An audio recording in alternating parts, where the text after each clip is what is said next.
भाईंदर महानगरपालिकेसाठी आज मतदान पार पडत असून पहाटे 7:30 वाजता मतदानाला सुरुवात होणारे अगदी काही मिनिटं शिल्लक राहिली आहेत। मीरा भाईंदर महानगरपालिका निवडणुकीत 24 प्रभागातील 95 नगरसेवकांच्या निवडीसाठी 435 उमेदवार निवडणुकीच्या रिंगणात आहेत।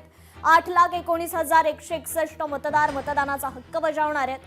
याचाच आढावा घेतलाय आमचे लोकशाहीचे प्रतिनिधी प्रवीण बाबरे यांनी। महाराष्ट्रातली महत्त्वाची मानली जाणारी मीरा भाईंदर महानगरपालिकेची सार्वत्रिक निवडणूक आज संपन्न होणार आहे आणि याच निवडणुकीमध्ये साधारणपणे 24 प्रभागातील 95 नगरसेवकांसाठी जी ही निवडणूक संपन्न होणार आहे आणि याच साठी 435 उमेदवार हे जे रिंगणात उभे आहेत। आपण सध्या बघू शकता हा जो माझा मागचा जो परिसर आहे या परिसरामध्ये चोख असा पोलीस बंदोबस्त तैनात करण्यात आलेला आहे। साधारणपणे 8,19,161 मतदार आपल्या मतदानाचा हक्क बजावणार आहेत।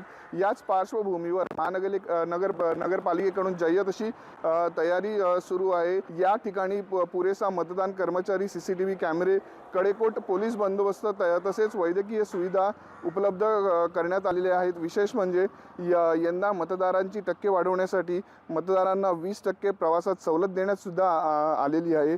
त्याचप्रमाणे जी उपहारगृह आहेत या उपहारगृहांमध्ये सुद्धा जे मतदार आहेत या मतदारांना सवलती देण्यात याव्या अशा सूचना देखील आयुक्तांकडून करण्यात आलेल्या आहेत। प्रवीण बाबरे, लोकशाही मराठी, पालघर। लोकशाही मराठी ऐका, पहा, जागरूक रहा।